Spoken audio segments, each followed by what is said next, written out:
Olá, meus bebês.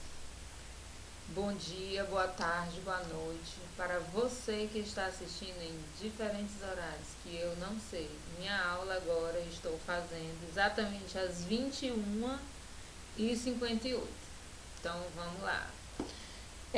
A continuidade do conteúdo. Nós vamos partir agora para as características socioeconômicas da população brasileira. Ou seja, características sociais que dizem respeito às questões econômicas. A partir da página 370, como eu coloquei aqui para vocês. Então, na página 370, começa falando sobre a questão da ocupação, vem falando de trabalho. E diz que, de acordo com os dados do IBGE, 52% da população brasileira estava apta a trabalhar em 2015. Esses são dados de 2015. Então diz, esses brasileiros que estavam aptos a trabalhar compõem a chamada população economicamente ativa, ou PEA, população economicamente ativa. Economicamente ativa. O que é? É um conceito elaborado para designar a população que está inserida no mercado de trabalho, ou seja, aqueles que estão trabalhando, ou que, de certa forma, está procurando se inserir nele para exercer alguma atividade remunerada. Ou seja, população economicamente ativa são aquelas pessoas que estão trabalhando e também aqueles que estão à procura de emprego, ou seja, os que estão aptos a trabalhar. Mas no texto de vocês fala sobre a questão da idade dessa PEA, dessa população economicamente ativa. A PEA ela é formada por pessoas, o texto de vocês diz que é de 14 a 65 anos. São as pessoas que estão aptas a trabalhar. Aí você deve se perguntar, mas 14? Com 14 anos estou apta a trabalhar? Aí nós vamos olhar esse gráfico aqui. Ele mostra aqui no gráfico que PEA é a população acima de 20. Por quê? Mesmo que o texto diga de 14 a 65, vocês têm que lembrar que de 14 até antes dos 20 anos está naquela categoria considerada de menor aprendiz, ou naqueles programas sociais chamados de primeiro emprego. Ou seja, a pessoa trabalha, mas ele ainda não é considerado aquele apto a trabalhar. O gráfico aqui, eu não achei outro gráfico assim, bem explicado como esse, bem dividido como esse, por isso que eu coloquei esse. Na verdade, essa linha verde, ela é para ser colocada a partir dos 18. Como aqui a pirâmide fala de 15 a 19, então para não colocar aqui, porque os de 15 não são, aí foi colocado aqui a partir dos 20 anos. Mas lembrando que a partir sim dos 18, você já tem direito, né, você já pode trabalhar e ter a sua carteira assinada. Antes disso, é como menor aprendiz, então, assim, considera-se como apto a trabalhar, porque de certa forma você vai exercer uma atividade. Se for no estágio, você não ganha como um funcionário mesmo da empresa, mas você ganha como um aprendiz, entendeu? Um estagiário, mas conta-se, né, como apto a trabalhar. Então ele diz quem são os aptos até os 60 anos. O texto também fala sobre a questão da população feminina. Ele diz aqui que a população feminina no mercado de trabalho brasileiro está se tornando cada vez mais expressiva. De cada 100 pessoas, 44 são mulheres, ou seja, antes não era bem assim. Geralmente, a cada 100 pessoas, a minoria é mulher, continua sendo. De 100, 44 são mulheres, logicamente a maioria homens. Mas o que eu estou querendo dizer é que isso melhorou. Antes era bem menos. Não era, era mais ou menos 20, e aí à medida que o tempo foi passando, mais mulheres começaram, né, a se preocupar ou foram inseridas no mercado de trabalho. O texto de vocês cita aqui algumas questões, né, sobre a questão da participação da mulher, né? Se você ver o gráfico do livro de vocês, mostra que de 1972, né, apenas 30% das mulheres. E aí assim, menos de 30%, 28,5%, né, que o texto está mostrando aqui. E isso foi mudando. É como mostra, ó, aqui no geral, homens e mulheres, né, a quantidade de trabalhadores. Só mulheres, ó, à medida que os anos foram passando, né, aí teve uma quedinha aqui e tal. Isso foi mudando um pouco. Por que que 2010 estava mais ou menos essa quantidade e 2015 diminuiu? O que será que aconteceu? Se a gente for ver, antes as mulheres, elas meio que o papel da mulher era mais de criar os filhos, ser dona de casa. Elas por si só nem tinham esse interesse de procurar um trabalho, de se formar. À medida que as coisas, os conhecimentos foram chegando, elas foram vendo que tinham sim possibilidades de ter os filhos e também se formar, ir atrás de um emprego. Elas foram procurando conciliar essa atividade de ser mãe, dona de casa, com outra atividade fora. Beleza, nesse período foi o período assim que a gente viu praticamente assim, né, chegando bem perto da quantidade de homens. Mas o que fez com que, mais ou menos nesse período aqui, elas deixassem?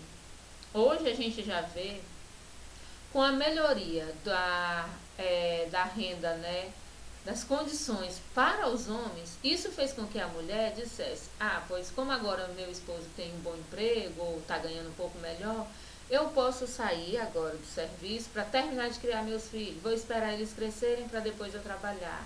Ou então, não, agora eu vou ficar em casa, cuidar mesmo da minha casa. E isso é nítido. Eu conheço pessoas que fizeram isso, né, que estavam trabalhando, mas que deixaram o emprego para cuidar mais dos filhos, para ficar mais perto, né? Porque chega um tempo em que isso não tem como conciliar devido à violência, às questões educacionais, que as mães devem acompanhar os filhos mais de perto. Então, hoje, essa diminuição aqui, que nem foi tão grande, mas foi mais devido a essa adequação.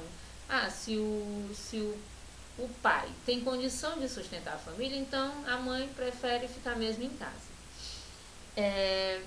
E o que fez elas procurarem emprego bem antes foi exatamente a situação contrária, para ajudar no sustento da família. Só que com o tempo ela foi vendo, tá dando para sustentar, tá adequado, então eu vou mesmo cuidar da minha casa. Na sequência aqui, nós vamos falar da população inativa, ou seja, PI, população economicamente inativa, ou a mesma coisa que população não economicamente ativa, ou seja, o contrário da ativa. Quem são? Pela fotinha aqui, ó, vocês podem ver crianças, idosos e pessoas com deficiência. Aqui no gráfico é só você olhar. Se essa aqui é a população ativa, o restante, ó, o que sobra, é a população inativa ou economicamente inativa ou não economicamente ativa. Pode ser esses três termos. E por conta disso, vem a questão da renda, né? Na página 371 fala da desigual distribuição da renda no Brasil. Aí diz que grande parte da renda total gerada pelos brasileiros encontra-se concentrada em pequena parcela da população. Por outro lado, uma multidão de trabalhadores divide a menor parte dessa riqueza. Ou seja, é a mesma coisa que esse gráfico mostra aqui. Dividida por classe, como estão divididas as famílias, né? Vem aqui pelas classes, né? Classe D e E, na verdade é ainda a maioria, Aí classe C, os que ganham de 2.000 a 5.000 e pouco. Classe B acima de 5.000, classe A acima de 16. Tá aqui, ó, os dados, fontes do IBGE, isso para 2016. Isso com o tempo pode mudar? Pode sim. Esses dados aqui, se você for pegar um gráfico de 2010, era bem diferente. Assim, não era, já tinha melhorado muita coisa, mas você consegue notar à medida que o país vai mudando de nível de desenvolvimento econômico. Até mais ou menos 1990, 92, nós éramos países, Brasil era considerado um país subdesenvolvido. Logo passou para o nível de emergente. Hoje somos um país emergente. Por isso ainda temos essas características aqui, mas deu uma melhorada sim. Porém, a gente ainda vê, né, a maior parte da renda está nas mãos da menor quantidade de pessoas, sendo que uma grande massa de trabalhadores, né, é que é a maioria, né, que é a que está nessa classe aqui, classe D e E. Então, seguindo aqui, aí diz que os baixos rendimentos dos trabalhadores brasileiros são um retrato da concentração de renda no país, como a gente mostrou aqui no gráfico, e como o livro de vocês mostra essa imagem aqui de um vendedor ambulante vendendo doces no semáforo em Teresina, Piauí, 2015. Olha aí, Teresina num livro de rede nacional, tá vendo aqui, né? Só assim a gente entra pra história, brincadeira. Então, como eu já foi falado, essa questão do trabalho interfere nessa questão da distribuição de renda. A maioria dos trabalhos, né, muitas pessoas em determinados lugares têm aquele chamado trabalho informal, que a gente chamava vendedor ambulante. Não, trabalho informal, é um trabalho como qualquer outro, só que não é nada registrado em carteira. Na sequência, nós vamos falar, eu vou mostrar essa diferença, né, da população ativa dentro do Brasil, né, população ativa e inativa. Vamos ver aqui. A PEA, né, que é a população economicamente ativa, que está marcada em preto, está aqui, ó. Não é a maioria do país, não. 43%. A grande maioria é a não economicamente ativa, ou a chamada inativa, 57% da população, ou seja, a maioria da população é a que não trabalha. Por um ou outro motivo, por deficiência, idosos, crianças, se for juntar esse grupo, olhando aqui de novo a pirâmide, o que sobra? Muita gente ainda, porque não estão aptos a trabalhar. Quando a gente for ver mais à frente, né, nós vamos ver algumas questões sobre a questão das desigualdades, das oportunidades, do trabalho escravo, vamos ver a questão do trabalho infantil, porque aí você vai dizer trabalho infantil, mas se a população ativa é a partir dos 18, 20 anos, e se for 14 anos é através de um menor aprendiz, sim, mas quando a gente fala de trabalho infantil, é aquele trabalho que não está regulamentado por uma lei, pelo menos de um menor aprendiz. Ele está sendo escravizado, ele está trabalhando num horário de estudo, ele está sendo forçado a trabalhar. A gente vai ver isso mais à frente. Então, gente, nessa aula a gente viu que, recapitulando, o conceito, né, de população economicamente ativa. Vimos aqui na pirâmide quem é esse grupo, que são os economicamente ativos, mas lembrando que o texto de vocês fala a partir de 14 anos. Tudo isso muda sim, conforme vai surgindo mais oportunidades, mais programas de menor aprendiz ou outros programas, isso vai mudando.